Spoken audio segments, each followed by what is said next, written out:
이르되 예수 그리스도의 이름으로 내가 내게 명하노니 그에게서 나오라 하니 귀신이 즉시 나오니라. 아멘. 하나님의 말씀입니다. 오늘 본문은 사실은 어떻게 보면 굉장히 간단한 본문들로 좀 볼 수 있을 것 같습니다. 첫 번째는 바울이 환상 가운데서 하나님께서 보여주시는 그 땅으로 마게도냐 지방으로 나아가는 장면이고요.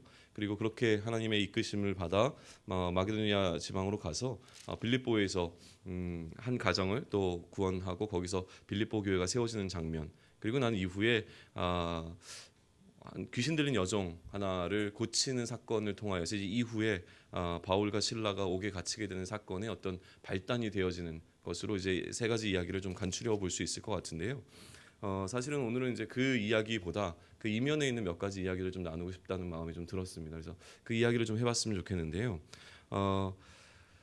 어느 대형 교회가 얼마 전에 큰 교회 건물을 짓고 나서 입당 예배를 드리면서요, 굉장히 교회 안팎으로 반대가 심했었거든요. 그 지역에 교회 건물이 세워질 수도 없었을 것이고, 그 교회가 세워지려면 굉장히 정치적인 뭐라 그럴까요, 로비도 들어갔을 것이고, 정말 서울의 가장 뭐라 그럴까요, 그 금싸락이라 그러나요? 그런 땅에다가 교회가 쓰는 것으로 인해서 많은 사람들의 마음에 불편함을 줬던 것이었습니다. 근데 그 교회를 다 짓고 난 다음에 그 교회에서 입당 예배를 드리면서 가장 크게 이야기했던 것이 무엇이냐면 모든 것은 하나님께서 하셨습니다 라고 하는 캐치프레이였었어요. 그리고 나서 교회 그 앞을 지나다닐 때마다 거기에 크게 써여져 있었던 것도 같은 문구였습니다. 모든 것은 하나님께서 하셨습니다 라고 하는 고백이었는데, 굉장히 아름다운 고백입니다.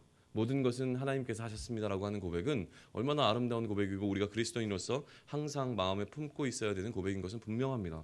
근데 왜 그 당시에 그 교회를 바라보면서 혹은 그 교회 앞에 쓰여져 있는 그 문구를 바라보면서 마음이 불편했는지 모르겠습니다. 모르는 것이 아니라 알지만 모른다고 얘기하는 것이 맞는 것 같습니다. 이런 경우가 굉장히 많이 있는 것 같아요. 우리 신앙생활 가운데서 아름다운 말이고 너무나 합당한 말이고 너무나 맞는 말인데도 불구하고 그 이야기를 들었을 때 우리의 마음에 와닿지 않는 경우들이 좀 있는 것 같습니다. 말이 아름다운 것이 중요한 것이 아니라 그 말이 쓰여지게 되는 상황이 정말로 그러한가라고 하는 것은 굉장히 우리에게 좀 심각한 고민을 던져주는 것이 아닌가라는 생각을 합니다. 우리가 하나님께서 하신 일입니다라고 고백하는 경우와 또 그러니까 하나님께서 하신 일입니다라고 고백할 때 어느 상황에서 주로 이 고백을 하게 되는지를 좀 이 아침에 생각해 보면 좋을 것 같습니다. 내가 어떤 일을 행하는데 그 일이 굉장히 잘 진행되다가 어느 순간 어려움을 겪었을 때도 우리는 역시 하나님께서 이런 일을 하셨습니다라는 고백을 할까? 혹은 내가 하고 있는 일이 너무너무 잘 되고 있는 상황 가운데서도 정말 전심을 담아서 하나님께서 이 일을 하셨습니다라는 고백을 할 수 있을까? 제가 봤을 때는 두 가지 다 굉장히 어렵다는 생각을 좀 해봅니다.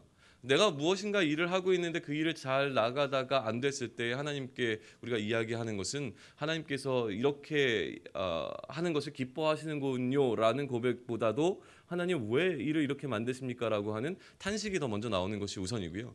또 내가 너무나 어떤 일을 하는데 잘하고 있으면 이 영광을 하나님께 돌리는 것보다 오히려 그냥 내가 잘했구나라는 생각이 드는 것이 더 일반적인 것 같다는 이야기를 합니다.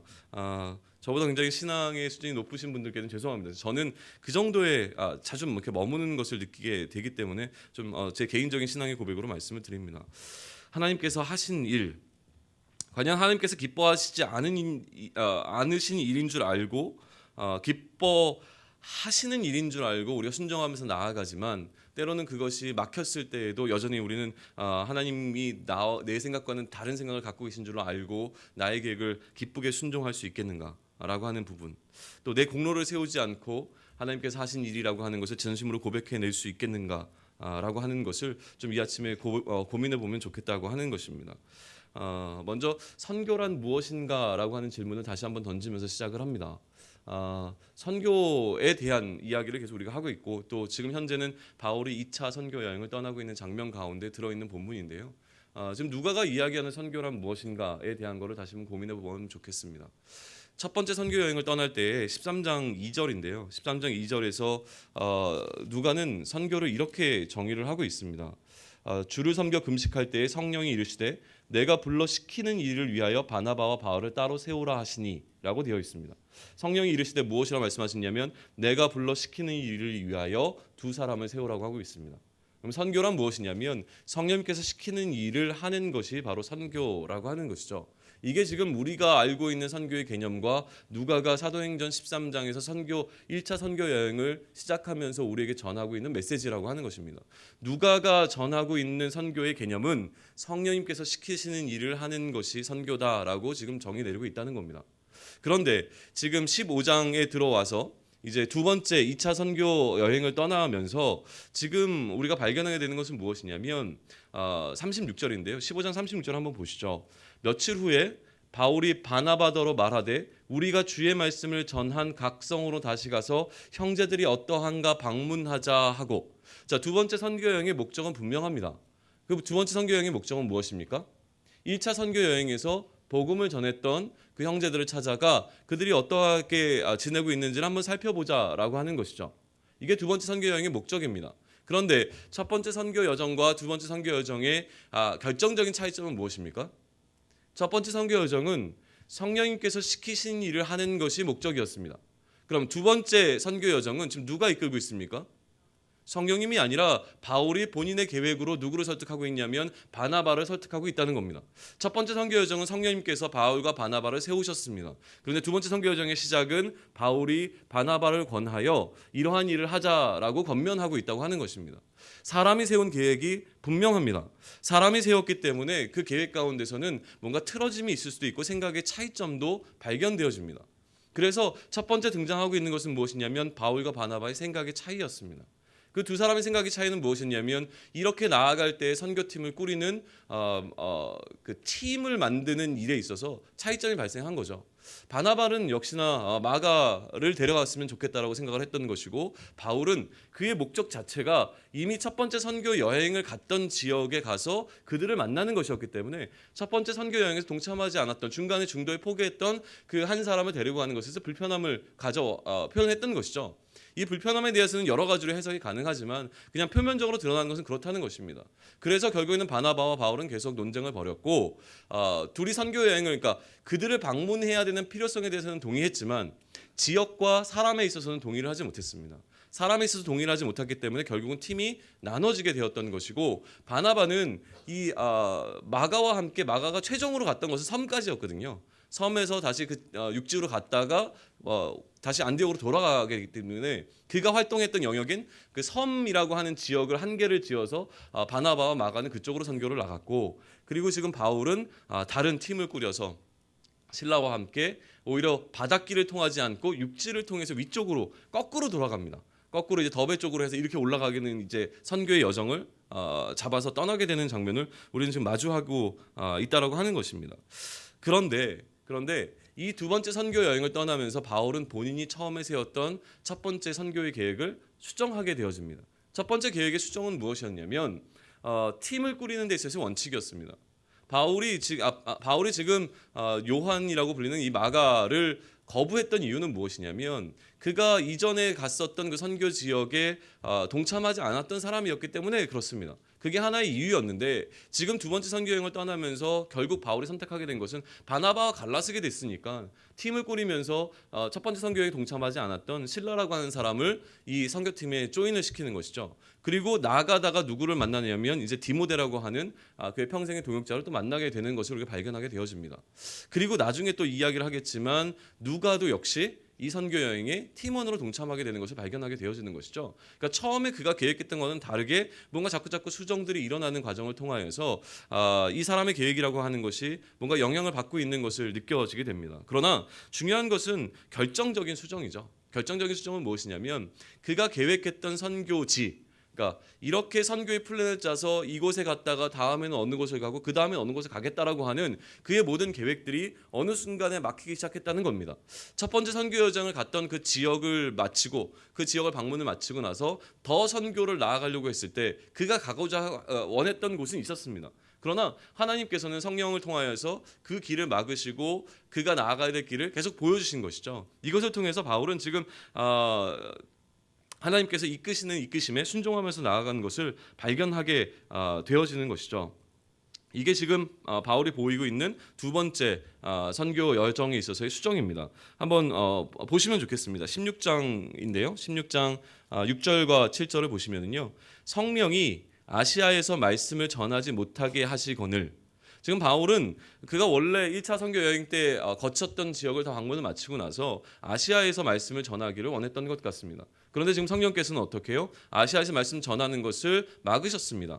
그래서 그들이 부르기아와 갈라디아 땅으로 다녀가 무시아 앞에 이르니 조금 더 북쪽으로 올라가서 돌아서 저쪽으로 나아간 겁니다. 나아갔는데 역시나 그들은 애썼는데도 불구하고 예수의 영이 허락하지 아니하셔서 무시아를 지나 드로아로 내려가게 되어집니다. 그리고 드로아에 내려갔을 때의 밤의 환상 가운데 하나님께서 바울에게 마게도니아로 건너갈 것을 권하시는 장면.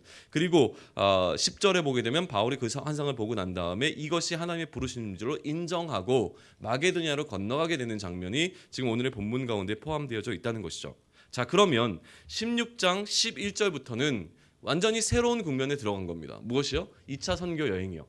자, 첫 번째 2차 선교 여행의 시작은 어떻게 출발이 된 거였습니까? 바울의 계획이었습니다. 바울이 이렇게 했으면 좋겠다라고 하는 마음 가운데 시작한 것이 2차 선교 여행의 출발점이었습니다.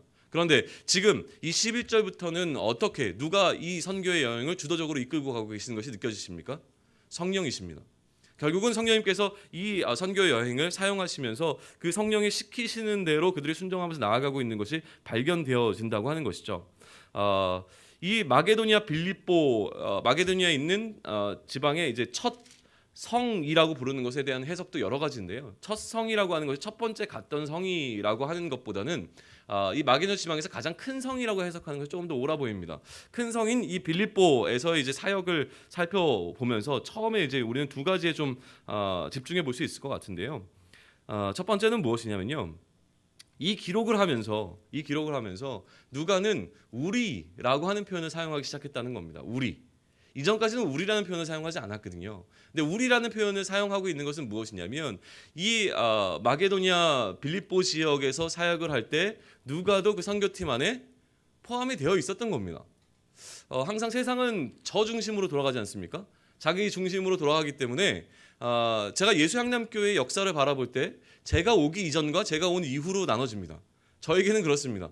무언가 얘기할 때 예전에 백상프라자에서 있었던 이야기를 하시면 그렇군요 그냥 듣습니다. 그런데 2014년 12월 혹은 2015년 1월에 관한 이야기를 할 때 저는 뭔가 좀 다른 느낌으로 이야기를 할 겁니다. 왜냐하면 이 현장에 제가 있었기 때문에 그렇습니다. 우리가 이번에 라오스 선교를 갔다 왔잖아요. 여러 번 갔다 왔잖아요. 이전에 갔다 왔던 선교는 그냥 선교입니다. 저에게는. 그러나 지난번 선교는 제가 갔다 왔잖아요. 그러니까 마지막으로 다녀온 라오스 선교를 이야기할 때 저는 뭔가 눈빛이 달라지고 할 이야기가 많습니다. 생동감 있게 이야기를 할 겁니다. 왜냐하면 그곳에서 있었던 많은 것들이 생생하게 기억이 나기 때문입니다. 그냥 단순한 사건이 아니라 그곳에서 있었던 느낌, 또 가슴 아팠던 것, 혹은 기뻤던 것, 즐거웠던 것, 먹었던 음식, 했던 농담 이런 거 다 기억이 나는 겁니다. 힘들었던 일들. 그러니까 누가는 지금 이 2차 선교 여행을 기록하면서 우리라고 시작하는 이 부분에서 무엇이 기억이 나냐면 그가 선교 여행을 했던 그냥 기록이 아니라 이제는 그의 체험을 통해서 뭔가 고백들이 이루어지고 있는 것을 우리는 발견할 수 있다는 것이죠. 사실은 누가에게는 이미 이러한 체험을 통해서 어떻게 하나님께서 일하시는 것에 대한 선명한 그림들이 그려져 있었고 그 선명한 그림에 근거하여서 누가복음과 사도행전을 썼습니다. 그래서 사도행전이 우리에게 주는 가장 강력한 메시지 중에 한 가지는 무엇이냐면 누가의 신앙의 고백이 분명하게 담겨 있다는 것입니다. 누가가 어떻게 하나님의 일하심을 바라보고 있고 어떻게 그것을 이해하고 있는가를 우리는 사도행전을 통해서 볼 수 있다는 겁니다. 마찬가지로 서신서적을 보실 때도 이 서신을 기록한 사람, 서신을 보내는 사람의 신앙의 고백을 우리는 분명하게 볼 수 있다는 것이죠. 예를 들면 바울이 쓴 서신을 통해서 우리는 바울이 예수 그리스도를 어떻게 이해하고 있는지, 바울이 그가 받은 구원에 대해서 어떻게 이해하고 있는지, 어떻게 감사하고 있는지를 충분히 느낄 수 있다고 하는 것이죠. 그런 의미에서 우리는 한번 이 사도행전에서 지금 기록하고 있는 이 선교 여행을 바라봤을 때 누가의 신앙의 고백을 이렇게 바라볼 수 있습니다. 한번 보시죠. 16장 14절입니다. 16장 14절을 우리 한 목소리로 한번 읽어보실까요? 자, 시작. 두아디라시아에 있는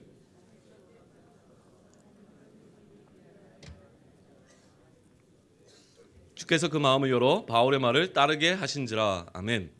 자, 그냥 한 가지 사건을 기록하는데 혹시 여기에서 누가가 지금 이야기하고 있는 그의 신앙의 고백이 보이십니까? 14절에서요. 두아시라에 있는 어떤 자색 옷감 장사로서 하나님을 섬기는 루아디아라 한 여자가 말을 들었을 때 그가 복음을 받아들이고 있는 상황에 대해서 14절과 15절에서 기록을 합니다. 이 기록을 해나가는 과정 가운데서 누가의 신앙의 고백이 보이시냐는 겁니다. 누가는 지금 어떻게 기록하고 있습니까?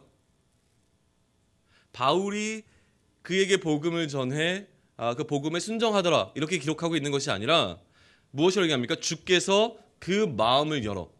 자, 지금 누가는 이 모든 사건을 바라보면서 이 일의 주도권을 지금 누구에게로 넘기고 있습니까? 주님께서 하신다고 하시는 겁니다. 바울이 하고 있지만 실제로 이 일의 주도권을 누구에게 넘기고 있냐면 주님께서 하시는 일입니다 라고 하는 신앙의 고백을 담아서 표현하고 있다고 하는 것이죠. 주께서 마음을 열어. 저는 이 누가의 고백이 참 좋습니다. 이 고백을 우리 또한 할 수 있겠는가라고 하는 것을 우리는 다시 한번 좀 고민해 볼 필요가 있다고 하는 것입니다. 좀 앞으로 넘어가 봅니다. 사도행전 13장으로 한번 넘어가 볼까요? 우리가 그냥 지나쳐 왔을 것 같은데요. 사도행전 13장 48절입니다. 13장 48절 우리 한 목소리로 한번 읽습니다. 시작. 이방인들이 듣고 기뻐하여 하나님의 말씀을 찬송하며 영생을 주시기로 작정된 자는 다 믿더라 라고 되어 있습니다. 역시나 이것도 마찬가지로 누가가 이때까지 그가 경험한 그의 삶을 통해서 경험한 하나님의 일하심에 대한 신앙의 고백이 담겨있는 표현입니다. 왜 그러냐면 이 예정되어 있다라고 하는 것은 굉장히 어려운 신학적인 주제입니다. 그리고 이 어려운 신학적인 주제를 굉장히 쉽게 접근하는 방법 가운데 한 가지 제가 제안드리는 것은 무엇이냐면 실제로 우리가 복음을 전할 때는 그 사람이 하나님께서 예정하신 자인지 아닌지 우리는 모릅니다. 결단코 알 수가 없습니다. 그러나 모든 일이 마치고 난 다음에 돌아보게 되어지면 이것이 하나님께서 하신 일이구나라는 고백을 하게 되는 것이 이러한 고백이라고 하는 것입니다. 우리는 우리가 어떻게 구원을 받았는지 잘 모릅니다.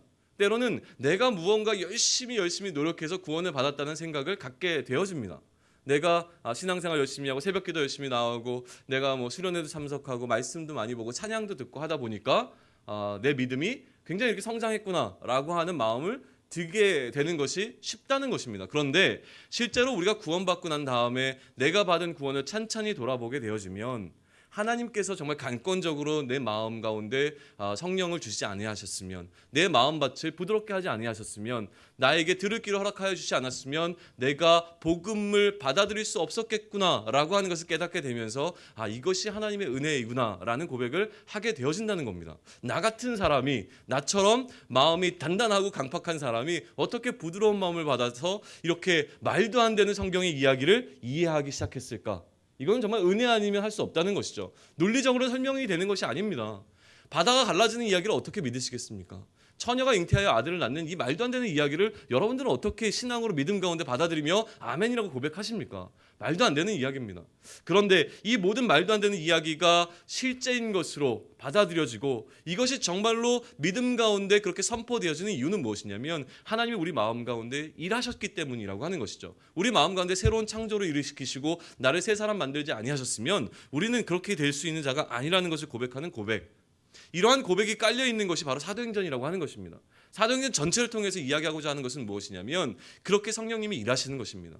사도행전이기에 사도들이 행한 것이 아니라 사도들이 일했지만 이 사도들에게 강권적으로 주권적으로 일하면서 그들을 이끌고 가시는 분은 누구시다라고 하는 것이 이야기하는 거냐면 성령님이 하시는 것이다라는 것을 보여주고 있다라고 하는 것입니다. 우리는 날마다 이 싸움을 싸우고 있는 것입니다. 하나님의 뜻이 어디 있는지 분별한다고 하는 것은 굉장히 어렵습니다. 이것이 하나님의 뜻인지 아니면 다른 것이 하나님의 뜻인지 우리는 참 분별하기 어렵습니다. 실패할 때 던지는 질문은 항상 이런 것이죠. 하나님의 뜻이 어디 있습니까? 그런데 우리는 성공할 때에도 하나님께 이 질문을 던질 수 있겠는가라고 하는 것을 고민해 보셔야 합니다. 하나님의 뜻과 다르다면 하나님께서는 지금 나는 성공하고 있는 것처럼 느껴지고 나는 평안한 것 같고 지금 내가 걸어가는 길이 하나님께서 너무나 명확하게 나에게 보이시는 길처럼 느껴진다고 할지라도 어느 순간 이것이 하나님께서 바꾸신다면 우리는 그것 또한 하나님의 뜻이라고 순종하며 받아들일 준비가 되었는가라고 하는 것이죠. 결국 우리가 매일의 삶 가운데서 싸워야 하는 것은 무엇입니까? 주도권의 문제입니다. 내 삶의 주도권을 내가 가지고 있을 것인가 아니면 하나님께 온전히 다 올려드릴 것인가 라고 하는 것을 고민하셔야 된다는 것입니다. 나의 주도권을, 나의 삶의 주도권을 하나님께 온전히 올려드리면 나의 삶 자체는 전부 다 은혜일 수밖에 없습니다. 그러한 곳에서 나오는 참된 고백이 하나님의 은혜입니다. 모든 것은 하나님께서 하셨습니다라고 하는 진정한 고백이 나오게 되는 것입니다. 우리의 삶을 통해서, 우리의 신앙생활을 통해서 우리가 얼마나 값없이 던지게 되는 귀한 말들이 많은지 모르겠습니다. 은혜죠. 은혜입니다. 이런 말들을 우리는 너무나 쉽게 합니다. 정말 나의 마음 깊은 곳으로부터 하나님의 은혜입니다라고 하는 고백을 하고 있는지를 좀 돌아볼 수 있는 오늘이 되었으면 좋겠습니다. 나의 교만함을 낮추고자 하는 겸손의 표현으로서 다 하나님께서 하셨습니다. 속으로는 아닌 것이죠. 겉으로만 하나님께서 하셨습니다. 이러한 오류를 가장 많이 범하는 게 목사인 것 같습니다. 설교하고 나서 뭐라고 얘기하십니까? 목사님 오늘 은혜 받았습니다. 하나님께서 하셨죠. 근데 마음 한쪽에서는 제가 잘한 것 같은 느낌이 반반씩 듭니다. 잘했구나 오늘도. 하나님 감사합니다 얘기는 하지만 내가 드러나게 되는 경우가 너무나 많습니다. 그렇기 때문에 날마다 이 싸움을 하는 것이죠. 하나님께 날마다 기도하면서 하나님 말씀해 주십시오라고 하는 싸움을 싸울 수밖에 없는 것입니다. 마찬가지입니다. 오늘의 삶을 사시면서 가치 없이 던지는 것이 아니라 정말 이것이 하나님의 은혜이구나라고 하는 고백들이 일어났으면 좋겠습니다. 지나친 겸손은 오히려 교만이라고 하는 말을 들어보신 적 있으시죠? 그러나 지나친 겸손의 표현이 아니라 정말 우리의 신앙의 고백으로서 하나님의 은혜입니다. 하나님께서 나의 삶을 통해서 다 하셨습니다. 오늘도 내가 한 이 많은 것들이 하나님께서 하신 것입니다. 모든 것은 정말 하나님께서 하셨습니다라는 참된 고백이 오늘 하루 우리의 삶 가운데서 나올 수 있으면 좋겠습니다. 그렇게 되시길 축원합니다. 기도하시겠습니다.